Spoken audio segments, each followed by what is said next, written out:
আসসালামু আলাইকুম রহমতুল্লাহি ওয়া বারাকাতুহু। স্বামীকে বশ করা বা স্বামীকে বাধ্য করে নিজের কথা মতো চলানো, এটা হচ্ছে স্বামী বশ করার বশীকরণ তাবিজ। বশীকরণ তাবিজ কিন্তু এটা কুফরি বশীকরণ তাবিজ। আরও অনেক রকমের বশীকরণ তাবিজ আছে, কিন্তু এটা হচ্ছে একটা অরিজিনাল কুফরি বশীকরণ তাবিজ। কারণ ভাই, কুফরি ছাড়া অন্য তাবিজ এখন আর কাজ করে না। তাই আমাদের কুফরি তাবিজ করতে আমরা বাধ্য, কারণ আমরা কবিরাজি করি। কবিরাজি আমাদের পেশা, কবিরাজি আমাদের নেশা। তো ভিউয়ার্স, যারা স্বামীকে বাধ্য করতে চান বা স্বামীকে বশ করতে চান, অনেকে আছেন যে আপনার স্বামী আপনার কথা শোনে না, বা আপনার অন্য জায়গায় পরকীয়া করে, ঠিক আছে, বা অন্য একটা বিয়ে করছে, আপনাকে দেখে না, সে এক জায়গায় থাকে। তো সেই ক্ষেত্রে যদি আপনার স্বামীকে আপনি বশ করতে চান বা বাধ্য করতে চান, তো তাহলে কিন্তু আপনি এই তাবিজটা লিখে বা এই তাবিজটার মাধ্যমে আপনার স্বামীকে বশ করতে পারবেন।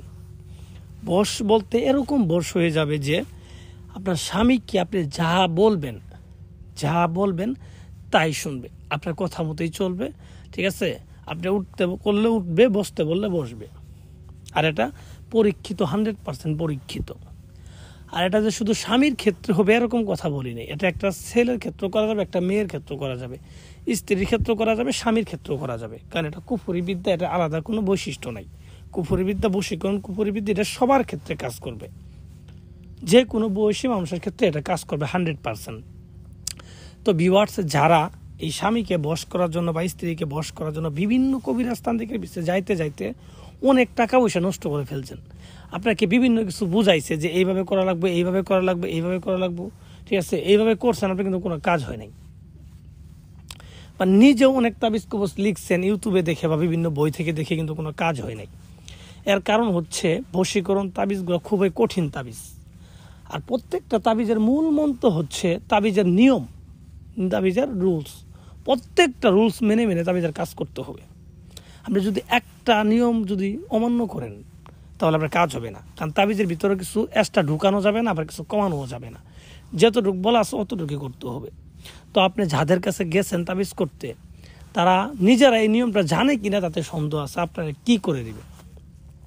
তাই বলে আপনার কোনো কবিরাস্থানের কাছে যাইতে হবে না। আমি আপনাকে যেইভাবে বলি আপনি ওইভাবে তাবিজটা নিজে লেখেন, কাজ হবে 100%। আর একটা কাজ হইতে সময় লাগবে 72 ঘন্টা। তা আপনি বলতে পারেন ভাই, বিভিন্ন লোক তো বলতেছে 24 ঘন্টা, 2 ঘন্টা, 1 ঘন্টা, 5 মিনিট, 10 মিনিট এর মধ্যে বশ করে দিবে। তো এগুলো সব ভুয়া কথা।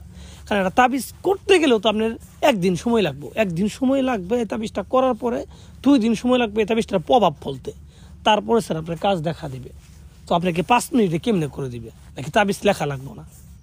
তো এগুলো অযৌক্তিক কথা দিয়ে মানুষকে আসলে ধোঁকা দেওয়ার মতো লোক আমরা না। কারণ আমি আপনাকে বলিনি আপনি আমার কাছে কাজ করেন, বা আমি লিখেও দিই যে কাজের জন্য যোগাযোগ করেন, এরকম না। তো আপনি নিজে করেন, আমি নিয়মটা বলে দিব, যেইভাবে বলে দিব আপনি নিজে করেন, কাজ হবে 100%। তো কীভাবে করবেন আমি নিয়মটা সুন্দরভাবে বলে দিচ্ছি। এটা লিখবেন যে কোনো একটা শুক্রবারের দিন। আর এটা কুফরি তাবিজ। শুক্রবার দিন লেখার পূর্বে ফজরের পর থেকে কোনো কিছু খাওয়া যাবে না, শুক্রবারের দিন না খায় থাকবেন। এবং শুক্রবার যে সময় আজান পড়বে, মসজিদে আজান পড়বে, ওই সময় এই তাবিজটা লিখতে হবে। এবং নিজে ঘরে বসে লিখবেন, নিজে ঘরে বসে লিখবেন। তো কীভাবে লিখবেন? যখন তাবিজটা লিখবেন, যার জন্য করবেন তার কথা মনে মনে ভেবে লিখবেন, এবং তার ছবিটা চোখের মধ্যে ভাসিয়ে লিখবেন। তার বাড়ির দিক মুখ করে তাবিজটা লেখা শুরু করবেন। তাবিজটা লিখবেন সাদা কাপড়ের উপরে, সাদা কাপড়ের উপরে কাম, সিঁদুর, গোচুনা এবং বীর্য বা অবিবাহিত মেয়ের মাসিকের রক্ত দিয়ে, ঠিক আছে, আপনি একটা কালি বানাবেন। কালি বানানোর পরে একটা সাদা কাপড় উপরে তাবিজটা লিখবেন, একটা তাবিজে লিখবেন। তো লেখার পরে তাবিজের ভিতরে যাকে লিখবেন, যার জন্য লিখবেন, তার নাম, তার বাবার নাম এবং আপনার নাম, আপনার মায়ের নামও লিখবেন। ছেলের ক্ষেত্রে বাবার নাম, মেয়ের ক্ষেত্রে মায়ের নাম। এবং নিজে লিখলে তাবিজের আগে, তাবিজ নাম লেখার আগে লিখবেন আনা, আপনার নামের জায়গায় লিখবেন আনা। যদি নিজেরটা নিজে লেখেন তাহলে তাবিজের নিজের নামের জায়গায় লিখবেন আনা, আনা, ঠিক আছে, আনা বিন আপনার নাম, ঠিক আছে। এইভাবে তাবিজের মধ্যে নাম লিখবেন। তো লিখে তাবিজের ওপর পৃষ্ঠায় লিখে দিবেন তাকে কি করতে চান, এটা লিখে দিতে হবে। তো সে আমার প্রতি বশ হয়ে যাক, 3 বার লিখবেন। অমুক আমার প্রতি বশ হয়ে যাক, অমুক আমার প্রতি বশ হয়ে যাক, অমুক আমার প্রতি বশ হয়ে যাক। এটা 3 বার লিখে দিবেন। লিখে এই তাবিজটাকে যে কোনো একটা শ্মশানে, যেখানে